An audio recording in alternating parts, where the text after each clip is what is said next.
Namaste, నేను Yamini. Welcome to 30/60 headlines. నేడు governor తో చంద్రబాబు భేటీ. అసెంబ్లీ సమావేశాల తీరుపై చర్చించే అవకాశం. ఇవాళ రాజ్ భవన్ కుర్చీ కాంగ్రెస్ నేతలు. మల్లన్న సాగర్ భూసేకరణ 144 సెక్షన్ పై ఫిర్యాదు. తెలంగాణ ఎంసెట్ 3 కి తగ్గిన విద్యార్థుల సంఖ్య. 15 ప్రశ్నల్లో తప్పులున్నాయని ఆవేదన. సూటు పాడైపోతుందనే రైతుల దగ్గరికి రావడం లేదు. కిసాన్ యాత్రలో మోడీపై రాహుల్ హాట్ కామెంట్స్. సెర్బియన్ వీరుడి జోరుకు వావ్రింకా చెక్. యుఎస్ ఓపెన్ ట్రోఫీ నెగ్గిన స్విస్ స్టార్. డీటెయిల్స్ చూద్దాం. మల్లన్న సాగర్ పై విపక్షాల పోరాటం తీవ్రమైంది.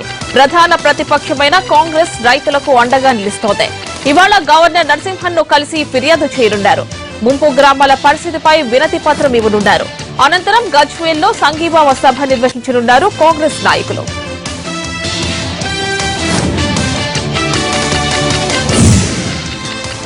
ఏపీ సీఎం చంద్రబాబు నాయుడు నేడు గవర్నర్ నరసింహన్ను కలవనున్నారు. ఉదయం 9:30కు రాజ్ భవన్ లో గవర్నర్ తో భేటీ అవుతారు బాబు. అనంతరం ఎస్ఎల్బీసీ సమావేశానికి హాజరయ్యేందుకు విజయవాడకు బయలుదేరతారు ఏపీ సీఎం.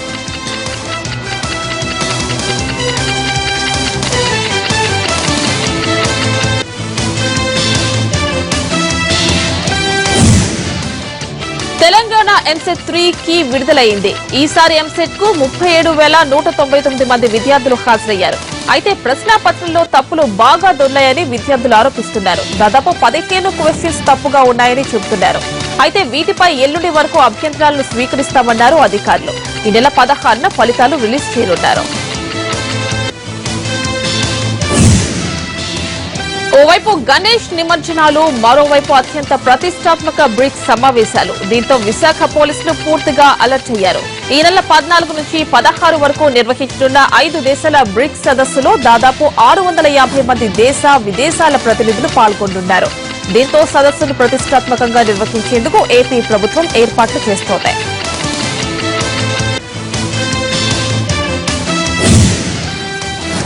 ఏపీకి ప్రత్యేక హోదా ఇవ్వడానికి చట్టపరమైన ఆటంకాలు ఏమీ లేవన్నారు AP CM CPM political bureau సభ్యుడు బివి రాఘవులు. కేంద్రం నిర్ణయం తీసుకుంటే అదేమీ పెద్ద కష్టం కాదన్నారు. రాష్ట్రానికి ప్యాకేజీ వల్ల ఉపయోగం లేదని, ప్రత్యేక హోదా వల్ల మాత్రమే ప్రయోజనం ఉంటుందన్నారు. మాటలతో సరిపెట్టకుండా హోదా కోసం పవన్ కార్యాచరణలోకి దిగాలని కోరారు రాఘవులు.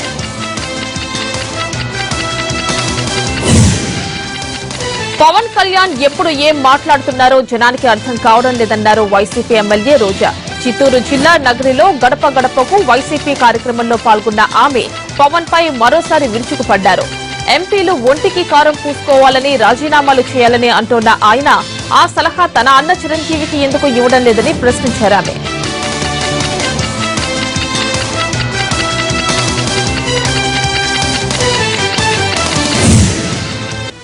విశాఖ ఎంపీ హరిబాబుకు చేదు అనుభవం ఎదురైంది. ప్రత్యేక ప్యాకేజ్ గురించి అధిష్టాన పెద్దలకు ఢిల్లీలో కృతజ్ఞతలు తెలిపి వచ్చిన ఆయనకు విశాఖలో హోదా నిరసన సెగలు తగిలాయి. ఎయిర్పోర్టులోనే హరిబాబును ఆందోళనకారులు అడ్డుకున్నారు. ఎంపీ డౌన్ డౌన్ అంటూ నినాదాలతో హోరెత్తించారు. హరిబాబు రాకముందే కొంతమంది ఆందోళనకారుల్ని పోలీసులు అరెస్ట్ చేశారు. అయితే హరిబాబు ఎయిర్పోర్టు నుంచి బయటకు రాగానే గుమిగూడిన మరికొంతమంది నిరసనకారులు ఆయన కారుకు అడ్డం పడ్డారు.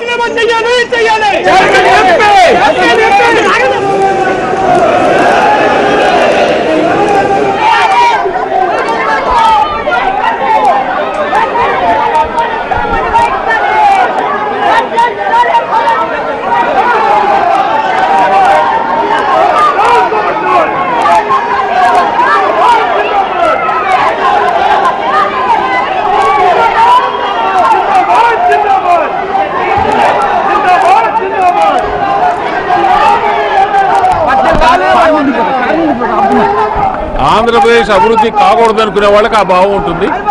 కేంద్ర ప్రభుత్వము మంచి అభివృద్ధి ప్యాకేజ్ ఇచ్చింది. ఆంధ్రప్రదేశ్ రాబోయే రోజుల్లో అభివృద్ధి చెందిన రాష్ట్రంగా వస్తుంది. హైదరాబాద్ శివార్లలోని మంచాల మండలం తాళ్లపల్లి శివార్లలో జరిగిన బైక్ రేసింగ్లపై పోలీసులు దాడులు చేశారు. రేసింగ్ కు పాల్పడుతున్న 52 మందిని అదుపులోకి తీసుకున్నారు.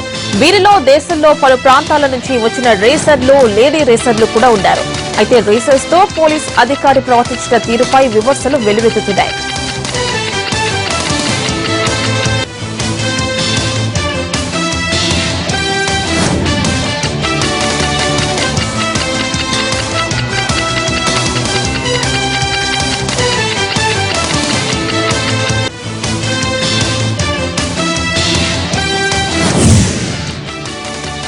హైదరాబాద్ లో వర్షం దంచి కొట్టింది. Jubilee hills, Banjara hills, Panjagutta, Khairatabad, Kukatpally పరిసర ప్రాంతాల్లో వర్షం భారీగా కురిసింది. కొన్ని బస్తీలు జలమయమయ్యాయి. లోతట్టు ప్రాంతాలు నీట మునిగాయి. మరోవైపు ఖైరతాబాద్ మహాగణపతిని దర్శించుకోవడానికి వచ్చిన భక్తులు వర్షంలో తడిసి ముద్దయ్యారు. ఇక పశ్చిమ మధ్య బంగాళాఖాతంలో ఉపరితల ఆవర్తనం కొనసాగుతోంది. ఒడిషా, కోస్తాంధ్ర సమీపంలో అల్పపీడనం ఏర్పడే సూచనలు కనిపిస్తున్నాయి. దీని ప్రభావంతో వచ్చే 2-3 రోజుల్లో తెలుగు రాష్ట్రాల్లో విస్తారంగా వర్షాలు కురుస్తాయని వాతావరణ శాఖ చెబుతోంది.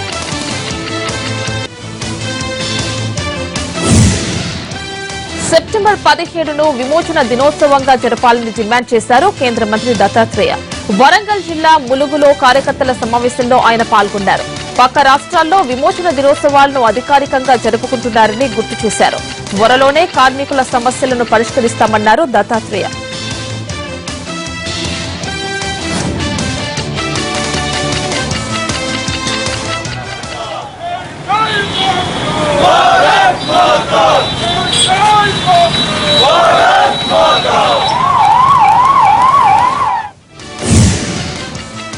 రంగారెడ్డి జిల్లా వికారాబాద్ లో బీజేపీ తిరంగా యాత్ర జరిగింది.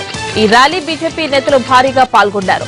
స్వతంత్ర సమరయోధుల గొప్పతనాన్ని ప్రజలకు వివరించారు. సెప్టెంబర్ 17ను తెలంగాణ విమోచన దినంగా అధికారికంగా పాటించాలని డిమాండ్ చేశారు బీజేపీ నేతలు.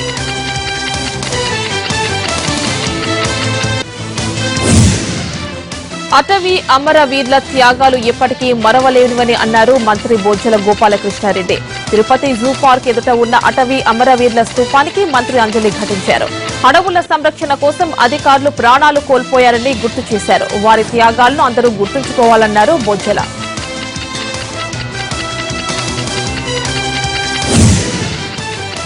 బ్రాహ్మణ కార్పొరేషన్ ద్వారా పేద బ్రాహ్మణులను ఆదుకుంటామన్నారు మాజీ సీఎస్ ఐవీ కృష్ణారావు. కార్పొరేషన్ నిర్వహణ ఖర్చు సాధ్యమైనంత తక్కువగా ఉండేలా చూస్తామన్నారు. కార్పొరేషన్ ప్రక్రియ మొత్తం ఆన్లైన్లోనే చూసుకోవాలన్నారు మాజీ సీఎస్. ఇలా చేయడం వల్ల మధ్యవర్తుల ప్రమేయం పోతుందన్నారు.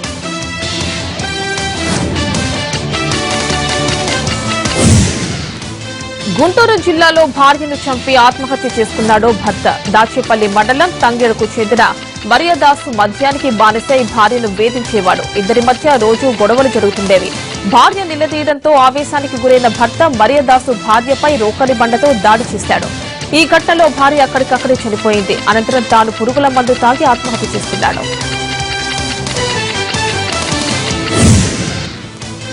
30/60లో చిన్న బ్రేక్ తీసుకుందాం.